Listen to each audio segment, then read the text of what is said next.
I was really impressed with what Glenn Schumann had to say about why he's recruiting these inside linebackers. And the way that they meet the standard that Georgia has set, and how they want to live up to that standard. I was impressed with what he had to say about how he wanted to stay at Georgia, what it is that has kept him at Georgia for all this time. He's had opportunities. He'll have other opportunities, but he's not looking to leave Athens, just for any opportunity. I think the patience that he saw, not only with Dan Lanning, making that jump from Georgia to Oregon as a first-time head coach, but also the patience that he saw sitting under Kirby Smart there at Alabama, watching him, be selective, and when he could have jumped at an earlier opportunity, waited for the right one, and ultimately it's paid off for him and paid off for Schumann too, being able to come over with him in 2016. So Hartley, Jake, you've written a lot about him, and the comments that he had on Brock Bowers. I think that's what has made the rounds, but he had a ton of praise for those young tight ends too. So, future of both those rooms, the inside linebacker room, the tight end room. I've seen it written that's kind of the reason that Georgia is recruiting so well over the last couple of years. And, those are the two coaches that are behind it. I think our man Robert over here is in the comments worried that Dylan Brooks is mainlining something. We got a little confusion over here. It's pretty funny. I saw Wes popping it up, and I switched over to the comments and saw it. I was blown away with Todd Hartley. And that's why I've written about him twice now. I've known Todd Hartley for a long time. I've gone back to, when he was director of player personnel at Georgia, even really before that. I know a lot of people that have known Todd Hartley for a long time, and he's a young dude. He's fiery. He has got a very distinct voice, very distinct look, very distinct style. I made a tweet here a little while back. He is the king of the two-tone Georgia baseball cap. Okay. Like he's got the white with the red bill, like you see there, the black with the red bill, the red with the black with the red bill. All of them. I may have said something twice there. But to me, I think Glenn Schumann's going to be a head coach. Glenn Schumann is Glenn Schumann, right? He's an ace recruiter. He's a X's and O's guru. This guy's been game planning since he was at Alabama. It was him, Nick Saban, Kirby Smart sitting in a room finalizing the game plan. There's no way that kid was never going to become a head coach. Well, the same is true for Todd Hartley, I think. And that's what it kind of confirmed to me is one of these days. And listen, I think he probably ends up taking the Shane Beamer route. And before everybody jumps in, oh, he's nothing close to Beamer. I don't care. Don't start with that. It's my birthday. Don't mess with me, okay? I'm not trying to make a comparison. I'm just saying the route itself, I think it makes a lot of sense. Where maybe he grabs the OC title at Georgia and a co-OC title at Georgia, and basically in name and game planning, type thing, something in that way.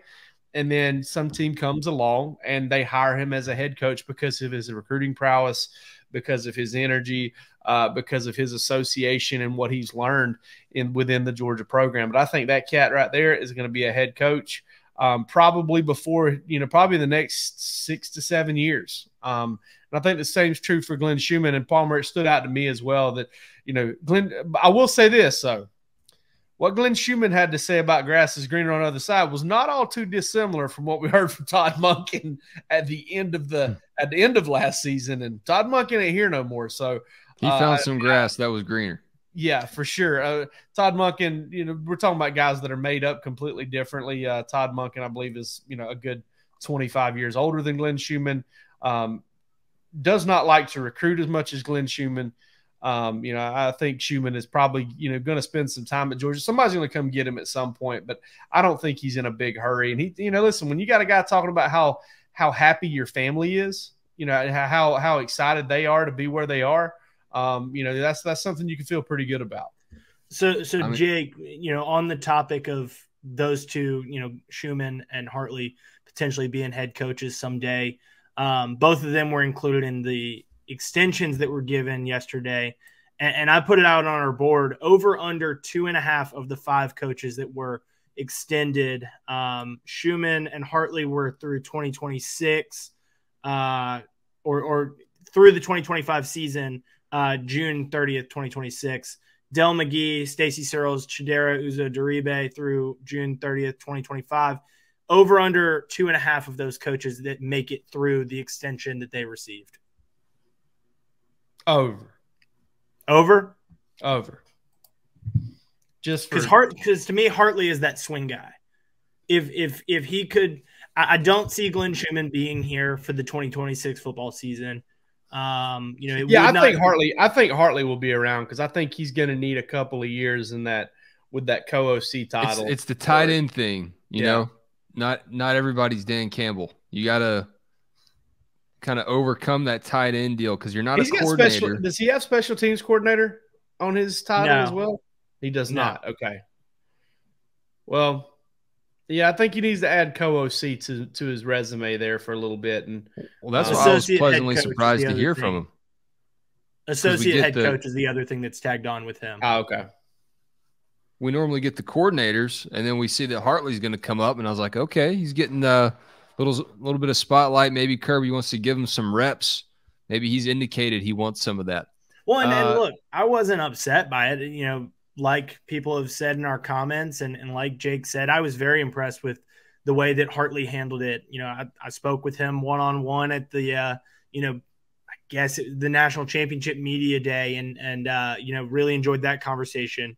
His presence, he makes it enjoyable to listen to him talk. And I can't necessarily say that about everybody that takes that podium. But so, that's why I wasn't too upset. And I think that he's excited about the group that he's coaching, Brock Bowers included, but also those youngsters, Oscar Delp, Pierce Sperlin, and Lawson Lucky. So that shows in the way that he talks about them. I think you're lying. I think you were really upset. I think you just raked all the stuff off your desk, started smashing stuff against the wall. I mean, dude, I was glad we were going to get anybody else whenever Glenn Schumann comes up because I think he was probably the best he's ever been yesterday. He really did open up a little bit. He's so monotone and so with it. And I know that's not him.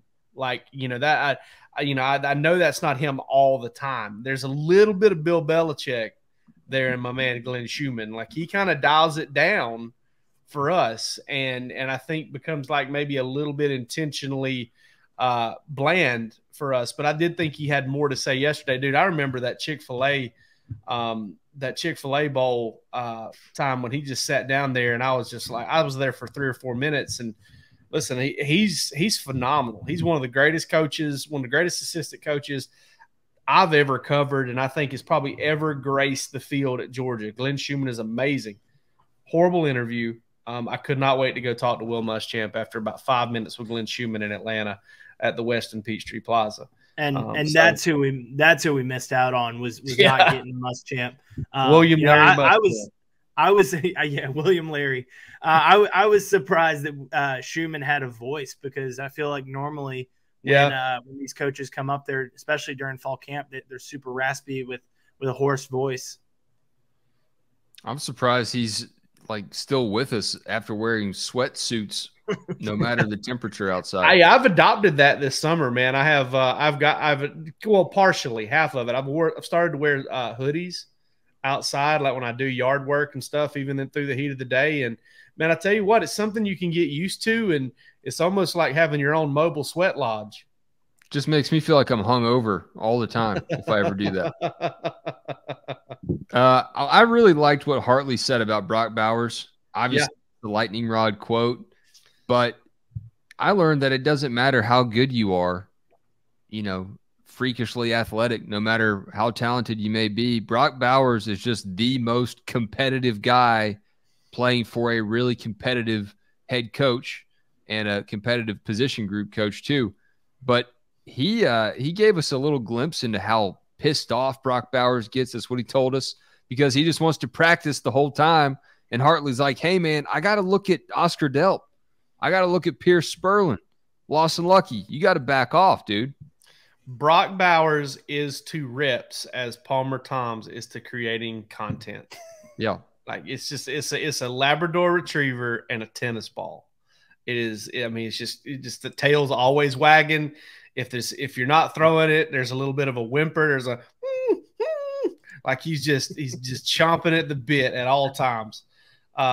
But listen, Kirby, Kirby's little anecdote there at SEC Media Days kind of stuck with me, and I wrote about it again yesterday in my story about, listen, they do these boxes. I don't know if everybody saw the thing at SEC Media Days, but they do these boxes where they jog the whole length of the field, and then they do the end lines, and they run the whole length of the field, jog the end lines, run the whole length of the field, and then jog the other end line.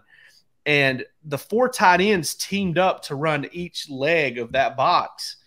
And they raced Brock Bowers by himself, and he still beat all 4 of them.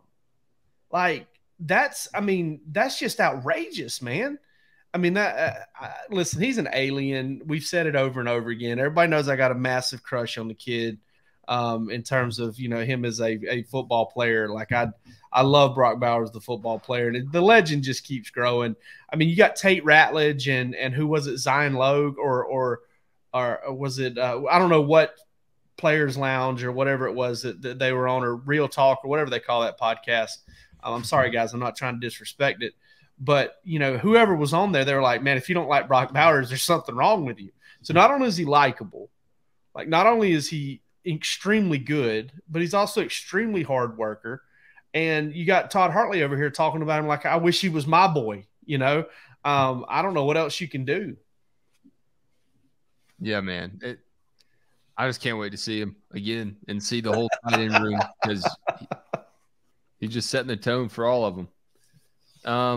He makes us all better. He does. Made me better today.